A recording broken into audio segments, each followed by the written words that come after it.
안녕하세요. 수요 사경회 시작하겠습니다.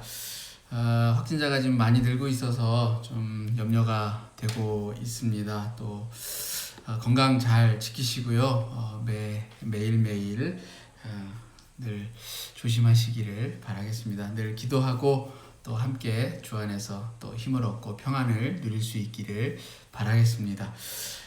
오늘은 민수기 그 26장에서 그 30장까지의 말씀을 좀 살펴볼 텐데요. 지난주까지가 이제 그 출애굽 1세대들의 이야기였다고 한다면 이제 26장부터는 이제 출애굽 2세대들의 이야기라고 볼 수가 있습니다. 제가 지난주에 좀 착각을 해가지고 이제 이번 주부터 신명기로 넘어간다라고 말씀을 드렸는데 마지막 그 2세대의 부분을 좀 다루고 난 다음에 신명기 부분으로 넘어갑니다. 그래서 지난주에 좀 제가 말씀을 잘못 드려서 죄송하고요. 조금 더 우리가 이제 민수기 이제 후반부에 있는 출애굽 2세대들의 이야기를 오늘부터 좀 살펴보겠습니다. 오늘 주제 성구가 되는 민수기 27장 18절에서 23절까지 말씀 함께 읽겠습니다. 여호와께서 모세에게 이르시되 눈의 아들 여호수아는 그 안에 영이 머무는 자니 너는 데려다가 그에게 안수하고 그를 제사장 엘르아살과 온 회중 앞에 세우고 그들의 목전에서 그에게 위탁하여 내 존귀를 그에게 돌려 이스라엘 자손의 온 회중을 그에게 복종하게 하라. 그는 제사장 엘르아살 앞에 설 것이요 엘르아살은 그를 위하여 우림의 판결로서 여호와 앞에 물을 것이며 그와 온 이스라엘 자손 곧 온 회중은 엘르아살의 말을 따라 나가며 들어올 것이니라. 모세가 여호와께서 자기에게 명하신 대로 하여 여호수아를 데려다가 제사장 엘르아살과 온 회중 앞에 세우고 그에게 안수하여 위탁하되 여호와께서 모세에게 명령하신 대로 하였더라. 26장에서 그 30장까지의 그 몇 개 이제 단락별로 좀 살펴보면 사실 이제 크게 이제 뭐 두 가지 정도를 우리가 다룰 수 있는데 그 중에 하나가 이제 그 2차 인구 조사입니다. 그러니까 출애굽을 해서 2년 정도 지났을 때에 1차 인구 조사를 했었죠. 그리고 나서 이제 이 가데스 바네아에 그 왔다가 다시 돌이켜서 광야 생활로 돌아갔던 1세대들이 그 광야에서 여호수아와 갈렙을 제외하고 모두 죽게 되었죠. 그러니까 차라리 광야에서 죽었으면 좋겠다라고 그렇게 말했던 그 1세대들의 말 그대로 되었습니다. 그리고 이제 다시 이 하나님께서는 이 가데스 바네아에서 이스라엘의 온 회중의 총수를 조상의 가문을 따라 조사하라라고 명령을 하십니다. 근데 이제 1차 조사하고 2차 조사를 이렇게 비교해 보면 몇 가지 차이점이 등장을 합니다. 이제 광야 생활을 하는 동안에 인구가 증가한 지파도 있고 또 감소한 지파도 있는데 그 중에 이제 가장 많이 증가한 지파는 므낫세 지파이고 가장 많이 감소한 지파는 시므온 지파였습니다. 특히 이 시므온 지파는 1차 조사 때는 59,300명이었지만 2차 조사 때는 불과 22,200명으로 이 절반 이상이 줄어들었습니다. 왜냐하면 이 시므온 지파의 족장 시므리가 그 모압 여인과의 그 음란한 사건 때문에 하나님의 진노를 사서 그 일족들 그 가문 그 지파의 많은 사람들이 사망했기 때문입니다. 그리고 이제 이 때문에 그 가나안 정복 이후에 그 유일하게 12지파 중에 그 레위 지파를 제외하고 이 독립된 기업을 받지 못한 그런 지파가 되었습니다. 대신에 이제 그 므낫세 지파가 이제 둘로 나누어져서 그 요단 동쪽에서 그러니까 요단강을 건너가기 전에 이제 동쪽에서 기업을 얻었고 가나안 땅의 일부를 또 기업으로 얻었습니다. 그래서 성경에 보면 므낫세 반지파 이런 용어가 나오는데요. 그러니까 뭐 다른 말이 아닙니다. 므낫세 지파의 반을 말합니다. 그러니까 절반. 그러니까 므낫세 지파의 절반은 요단 동쪽에서 기업을 얻었고 나머지 절반은 가나안 땅에 또 베냐민 지파와 더불어서 그 옆에 나름의 그 기업을 얻게 되었습니다. 그러니까 시므온 지파는 독립된 기업을 얻지 못한 반면에 이제 므낫세 지파는 이렇게 나누어서 기업을 얻게 되었다라는 거죠. 그리고 이제 12지파 가운데 인구가 가장 많고 또 힘이 있었던 지파는 유다 지파가 차지를 하였습니다. 하나님은 이제 그 가나안 땅에 들어가면서 그 기업을 나눔에 있어서 인구 비례로 땅을 나누라고 하셨고 또 그 제비를 뽑아서 기업의 위치를 정하도록 그렇게 말씀을 하셨습니다. 그러니까 이는 이제 그 좋고 나쁜 땅 그리고 또 이제 우리는 숫자가 많은데 왜 똑같이 분배를 하면 많은 사람 수는 돌아가는 그 땅의 몫이 작아질 테니까 이제 그런 여러 가지 불평등에서 오는 문제제기가 있을 수 있기 때문에 하나님은 제비 뽑기의 방법과 또 인구 수에 비례해서 기업을 분배하도록 그렇게 하셨다라는 것을 보게 되어집니다.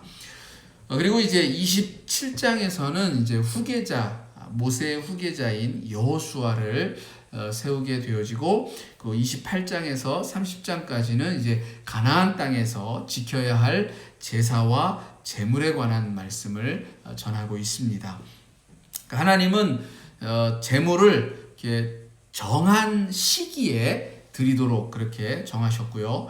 가장 먼저는 이제 매일 드리는 가장 기본적인 제사인 이 상번제의 규례를 말씀을 하시고, 그러니까 이제 번제를 매일 항상 매일 드리도록 한다라는 의미에서 이 상번제의 규례를 말씀하셨고, 이어서 안식일의 제사에 관하여서 말씀을 합니다.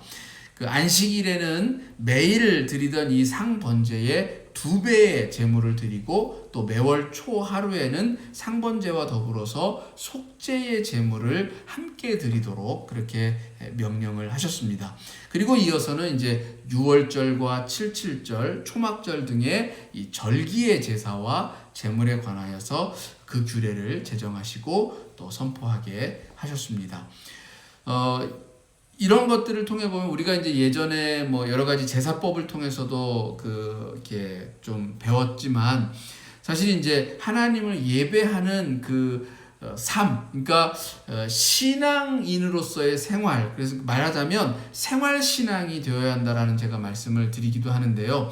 그러니까 일상적인 삶에서 예배하는 자의 모습이 드러나야 한다. 그런 의미에서 하나님께서 이 예배라고 하는 것을 그냥 단순히 어떤 정해진 한 날에만 행하는 특별한 행사로서 말씀하는 것이 아니라 매일매일의 일상 속에서 하나님께 나아가고 그리고 또 하나님께 나아감에 있어서 자기를 돌아보게 하고 하나님 앞에 정결한가 정결하지 아니한가 정결하지 못하다면 거기에 대하여서 회개와 또 속죄하는 그런 이제 모습들을 통해서 끊임없이 자기를 하나님 앞에 선 자의 모습으로 세워가는 그런 일상에서의 예배자의 모습을 원하신다라고 하는 것을 이 의미를 통해서도 다시 한번 확인해 볼 수가 있는 것입니다. 그리고 이제 매 절기 때가 되어지면 더더욱 우리가 이제 어떤 절기를 정하는 것은 특별히 어떤 것들을 기념하기 위해서 또 기억하기 위해서 그 절기를 정하는데 그럴 때가 되면 더더욱 다른 어느 때보다 좀 더 마음가짐을 그렇게 정갈하게 하고 하나님 앞에 나아가도록 그렇게 하였다라는 것입니다. 그 밖에 이제 오늘 이제 좀 살펴보게 될 이 서원의 규례를 말씀을 하셨습니다. 제사법이나 정결법이나 이와 같은 것들은 이제 앞서 말씀을 드렸기 때문에 이제 오늘은 이제 다른 규례들 가운데서 특별히 이 서원의 규례를 좀 살펴보려고 합니다.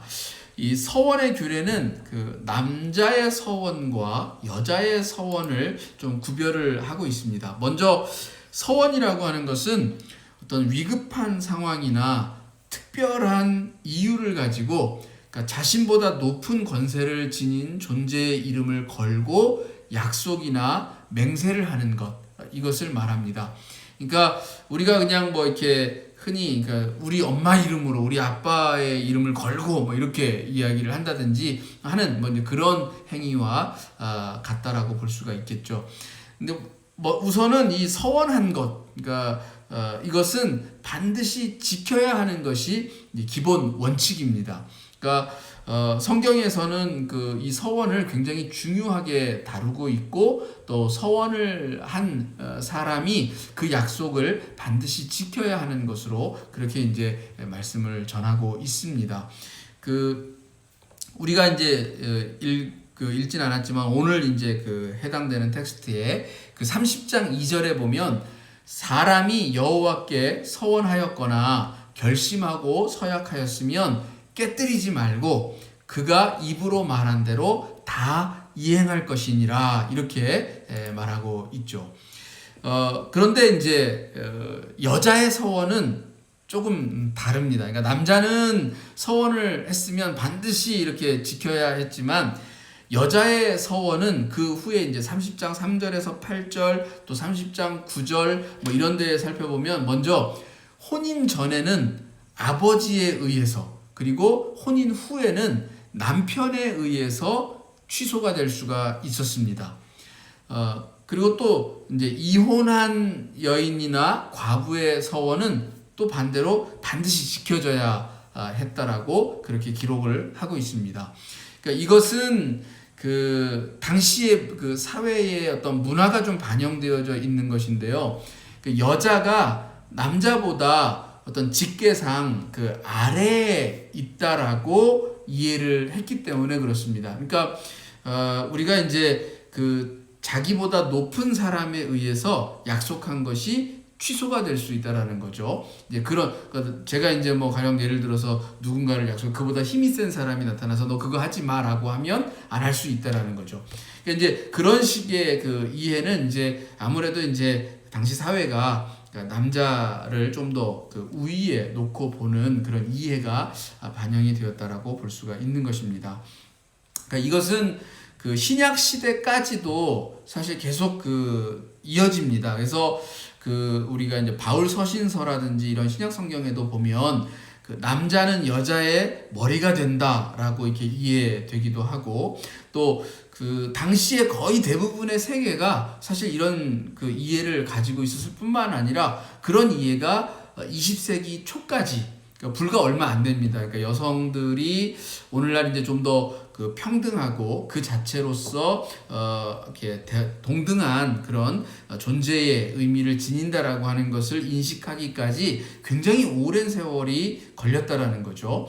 그래서 때문에 이제 여자의 서원은 이 가정의 질서를 따라서 아버지와 남편과 같은 보다 높은 권위에 있는 그런 남자의 판단에 따라서 부정될 수가 있었다라는 것입니다. 이 부분을 이제 경솔한 어떤 맹세에 따른 가정에 이제 해가 되는 일이 생기는 것을 방지하고자 했다. 그러니까 이제 그런 거죠. 그러니까 이제 여자가 그냥 함부로 맹세를 했다가 그게 너무 경솔한 맹세여서 오히려 이제 가정에 해가 되는 일이 생기면 안 되니까 그것을 방지하려고 했다. 이렇게 이해하는 분들도 있는데 사실 이것은 뭐 여자는 경솔한 맹세를 하고 남자는 그렇지 않다라고 말할 수 있는가라고 반문하면 사실 뭐 답할 말이 없습니다. 그래서 오늘날 뭐 그렇게 해석하기는 상당히 좀 어려운 면이 있습니다. 성경의 대표적인 서원들을 좀 살펴보면 야곱의 서원이 있죠. 돌베개를 베고 형 에서를 피해서 밧단 아람으로 도망하던 길에 꿈을 꾸었을 때 하나님에게 약속하기를 내가 무사히 다시 고향 땅으로 돌아오면 이곳에 하나님의 제단을 쌓겠다라고 하는 그런 이제 야곱의 서원이 창세기 28장 20절에서 22절에 기록되어져 있고요. 또 우리가 잘 알고 있는 입다의 서원이 있죠. 사사기에 보면 11장 30절에서 40절에 입다가 이제 사사로서 이스라엘 백성들의 사서로서 이방 민족들과 이제 싸워서 이제 전쟁에 나가게 되어지는데 그 싸움에서 승리하고 돌아올 때 제일 먼저 맞이하는 일을 제물로 바치겠다라고 하는 오늘날의 입장에서 보면 말도 안 되는 그런 서원을 하죠. 근데 그 마중 나온 이 환영을 하러 나온 그 인물이 바로 자기의 딸이었고 어쩔 수 없이 자기 서원을 지키기 위해서 이 딸을 하나님께 서원 제물로 바치는 그 인신공양을 하는 어처구니 없는 그런 모습을 성경에서 보기도 합니다. 그리고 또 이 한나의 서원이 있죠. 그 사무엘을 가지게 되기를 간절히 원하여 정말 그 아들을 갖기를 원하였던 한나가 저에게 아들을 주시면 그 아들을 하나님께 바치겠다. 하나님의 종으로 그렇게 이제 헌신할 수 있도록 하나님께 드리겠다. 그래서 이제 사무엘을 낳고 이제 사무엘을 제사장 엘리에게로 보내서 그에게서 자라게 한 그런 이제 성경의 내용을 우리 사무엘 상에서 확인할 수가 있습니다. 근데 지금 이렇게 대표적인 서원을 통해서도 물론 이제 어떤 위기 상황이나 또 아주 간절한 그리고 아주 정말 아주 열망하는 어떤 것이 있을 때에 하나님께 어떤 무언가를 대가로 약속을 삼아서 이제 기도하는 어떤 그런 것들이 물론 그 간절함을 반영하고 있기도 하지만 때로는 정말 엉뚱하게도 정말 하나님이 정말 그것을 원하실까 하는 그 의심이 들 정도의 잘못된 그런 이 서원인 경우도 분명히 있다라는 것이죠.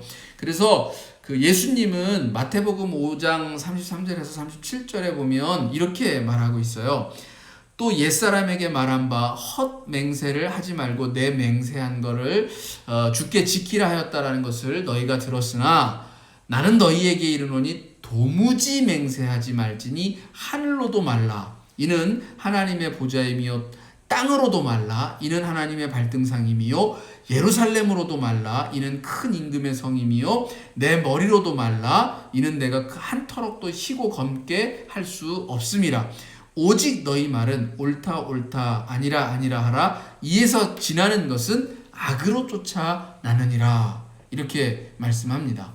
그러니까 예수님이 말씀하시고자 하는 것은 어떤 맹세로 인한 그 맹세의 어떤 과잉 문제, 그리고 또 거짓 맹세에 대한 경계, 그리고 이 잘못된 약속, 허황된 약속, 거짓된 약속, 지키지도 못할 그런 약속들에 대하여서 경계하시면서 도무지 약속하지 말아라.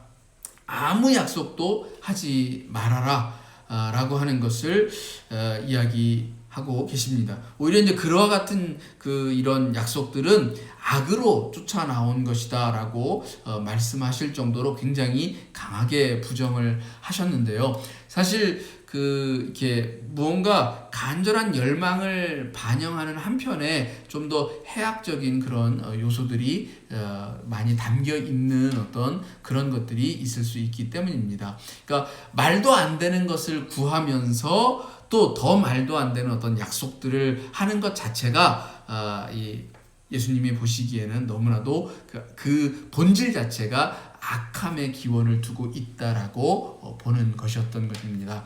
그러니까 우리가 하나님 앞에 기도할 때에는 사실 그런 면에서 좀 조심해야 될 필요성들이 있죠. 그러니까 그냥 함부로 하나님께 어떤 약속이나 맹세를 하는 것보다는 사실 우리에게 주어진 것들에 대하여서 나의 한계를 정확하게 이렇게 인식하는 한에서 이렇게 하나님 앞에 기도하고 간구하고, 그러니까 하나님의 힘을 의지한다라고 하는 것은 그 힘을 빌어서 나의 욕망을 채우는 그런 식이 되어야 한다라는 것이 아니라 그저 하나님의 그 권위와 힘을 인정하고 그것이 우리가 살아가는 삶에 좀 더 유익이 될 수 있도록, 그리고 또 우리를 살리는 진정한 하나님의 참되신 뜻이 이루어질 수 있도록 우리 자신을 늘 새롭게 하는 일에 좀 더 주안점을 두는 것이 바로 이 주님이 말씀하시는 기도의 본래의 목적이 아닌가라는 그런 생각이 듭니다. 네, 오늘 이렇게 해서 저희가 이제 2차 인구 조사와 이제 그 서원 규례를 중심으로 좀 이렇게 살펴보면서 이제 출애굽 2세대들이 이제 사실 이제 제 2차 인구 조사를 한 것은 그 2세대들의 이제 새로운 여정을 출발하는, 그러니까 1세대들이 이제 그 1차 인구 조사를 하고 나서 이제 가나안을 향해서 출발했던 것처럼 이제 2세대들도 이제 정확하게 인구조사를 한다는 말 그대로 현실을 정확하게 파악한다라고 하는 것을 의미한다고 볼 때에 그들의 지금 현재의 모습을 좀 더 명확하게 파악하는 것이었고, 또 그런 것에 있어서 이제 뭐 우리가 서원을 하는 어떤 여러 가지 규례들, 그 당시에는 이제 하나님께 서원을 하는 것을 명확하게 이행해야 된다라는 그 초점이, 그러니까 우리가 이제 하나님 앞에 이제 약속을 드릴 때는 분명하게 할 수 있고, 또 그리고 그 반드시 하겠다라고 마음 먹은 그 일들에 대하여서 이제 하나님 앞에 이렇게 나아가야 되는 굉장히 조심스러운 것으로 그 언급하고 있음을 우리가 좀 잊지 않아야 한다라는 점. 그리고 그 당시에 이제 서원 규례가 이제 오늘날과는 상당히 좀 많이 이렇게 좀 그 해석하기에 좀 그 받아들이기가 좀 어려운 그런 내용들로 남아 있다라고 하는 점까지 좀 말씀을 드렸습니다. 질문들을 좀 드려볼게요. 자, 1차 인구 조사와 2차 인구 조사 사이에는 그 출애굽 1세대들의 몰락이 있었고, 또 특정 지파의 성장과 쇠퇴가 있었고, 또 그로 인해서 이 가나안 땅에서의 기업 분배에 차이가 있게 되었습니다. 그러니까 이제 인구조사는 제가 말씀드렸듯이 공동체의 과정과 현재를 점검하는 의미가 있는데요. 그러니까 우리 각 개인에게 있어서 우리의 신앙의 과정과 현재의 모습은 어떠한가라고 하는 것입니다. 우리의 지금의 현실, 내가 사실 그 우리가 어려움에 많이 처해 있고, 특별히 이제 오늘도 이제 유럽 지방에 계시는 이제 다른 지역에 계시는 목사님들하고도 이렇게 통화를 해보면, 유난히 이제 이태리, 특별히 저희 이태리 교민분들이 굉장히 좀 어려운 것 같아요. 아무래도 이제 기반 산업이 대부분 이제 관광과 관련되어져 있다 보니까 이제 어려움이 훨씬 더 가중되어지고 그걸 피부로 온전히 느끼고 있는데, 이제 그럴 때에 더욱 이제 우리가 하나님을 바라보는 우리의 현재의 모습, 그 안에서 우리는 얼마나 나의 신앙이 또 이 정말 견고하게 또 이렇게 하나님 앞에서 흔들림 없이 서 있는가라고 하는 것들을 생각해 보는 것이 좀 필요할 것 같습니다. 그러니까 우리가 주어진 환경은 뭐 어쩔 수 없다 하더라도 그 안에서 그것을 이기고 견디게 하는, 그 안에서 평안과 안위를 이렇게 체험하고 느끼고 앞으로 나아가는 그런 것은 결국 다시금 그 믿음, 또 신뢰, 또 하나님에 대한 우리의 굳건한 그런 믿음이지 않을까라는 생각을 해보게 됩니다. 두 번째 질문은, 하나님께서는 매일 상번제를 드리고 안식일에는 그 2배의 제물을 드리라고 하였고, 또 각종 절기를 규정을 하셨는데요. 이제 이것이 갖는 의미는 무엇이라고 생각을 하십니까? 제가 이제 말씀도 드리기도 했는데 여러분의 생각 속에서는 또 그것이 갖는 의미가 어떤 것인지 또 각자 생각해 보시면 좋을 것 같습니다. 여러분은 혹시 하나님의 이름으로 맹세한 적이 있으셨습니까? 그리고 또 그것을 지키셨나요? 또 혹은 또 지키지 못해서 마음이 굉장히 이렇게 무거웠던 적은 혹시 없으셨습니까?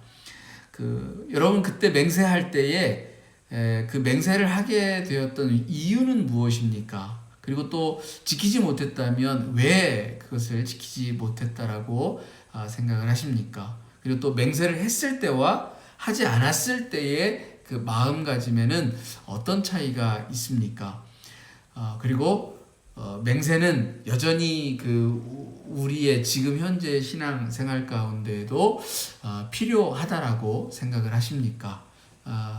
그리고 또 그 안에서 주님이 말씀하신 도무지 아무 것으로도 맹세하지 말라라고 하는 그 말씀은 또 어떻게 받아들이십니까? 여러분도 한번 곰곰이 생각해 보시기 바랍니다. 그 사람들 사이에는 그 여러 가지 많은 약속들이 오고 가죠. 근데 약속을 지키지 못해서 분쟁이 발생하고 또 법정 다툼까지 가는 모습을 보게 됩니다. 이제 우리가 이런 약속들로 인한 분쟁이나 다툼을 줄이기 위해서 할 수 있는 일이 있다면 그것은 어떤 일인가라고 하는 것입니다. 사실 우리가 뭐 하나님의 이름으로 신앙생활 가운데서 요즘에 뭐 하나님의 이름으로 뭔가를 맹세하고 뭐 이런 일은 좀 그 예전에 비하면 좀 이렇게 그렇게 많은 편은 아니다 할지라도 사회생활은 사실 많은 약속들로 이루어져 있죠. 그러니까 뭐 하다못해 뭐 부동산 거래를 한다든지 금융 거래를 한다든지 어떤 사람과 사람 사이에서의 만남이라든지 뭐 이런 것들까지도 거의 대부분은 약속들로 사실 이루어져 있습니다. 근데 말씀드렸듯이 약속은 기본적인 원칙이 지키는 겁니다. 그러니까 그런 것 자체까지를 다 무시하자라는 것은 분명히 아니지요. 그러니까 이제 그런 이제 약속들을 지키는 가장 보편적인 그런 의미는 분명히 지켜져야 할 것으로 생각이 되어집니다. 근데 우리가 이제 그런 것들을 잘 지키지 못함으로 인해서 벌어지는 수많은 분쟁들이 이제 우리를 이렇게 서로 실망시키게끔 만들기도 하는데 또 그런 것들을 우리가 좀 줄이려면 어떤 우리들의 삶의 자세들 또 그런 것들이 필요할까라고 하는 질문을 마지막으로 던져 봅니다. 네, 또 한 주간 지내시면서 또 말씀 안에서 늘 이렇게 승리할 수 있는 저와 여러분이 되기를 바랍니다. 다른 어느 때보다도 기도가 더 많이 필요하고 또 함께 또 이 시기를 헤쳐나가야 하기 때문에 서로를 위해서 더욱 열심히 기도해 주시기를 부탁을 드리겠습니다. 우리 각 한 사람 한 사람들이 너무 소중하고 귀합니다. 여러분 한 사람 한 사람들 정말 모두 건강하게 잘 이 시간들을 버텨나갈 수 있기를 간절히 소망하고 또 기도하겠습니다. 기도합니다. 하나님, 이스라엘 백성들이 이제 1세대들이 하나님께로 다 돌아가고 2세대들이 새로운 삶을 시작을 했습니다. 저들도 이제 출발에 앞서서 인구조사를 통해서 저들의 현재를 똑바로 직시하는 일을 하였습니다. 그 일을 통하여서 이 하나님께 진노를 사서 멸망하였던 그런 경험을 다시 확인할 수 있었고 또 어떤 이들은 더욱 번창하여서 더욱 큰 힘과 능력을 소유하게 된 것도 보게 되었습니다. 오늘 우리도 우리의 신앙의 여정들을 돌아보면서 어디쯤 와 있는가 그리고 지금 나는 이 삶의 환경들 속에서 얼마나 하나님 앞에 신실한 자로 서 있는가라고 하는 것을 제대로 직시할 수 있게 하여 주시옵소서.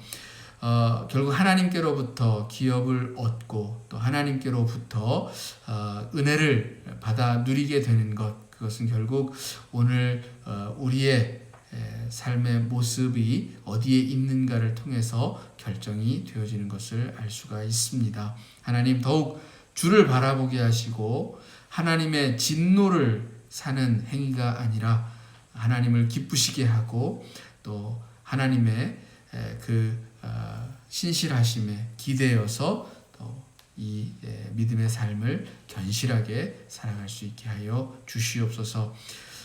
코로나 바이러스가 더욱 유행을 하고 또 많은 이들이 고통 가운데 있습니다. 하나님 살피시사 때를 따라 돕는 은혜를 허락하시고 환난 가운데서 주를 향하여 간절히 부르짖는 주님의 자녀들의 기도를 들으시사 평안을 공급하시고 또 위로를 더하시며 헤쳐나갈 수 있는 지혜와 또 믿음도 허락하여 주옵소서.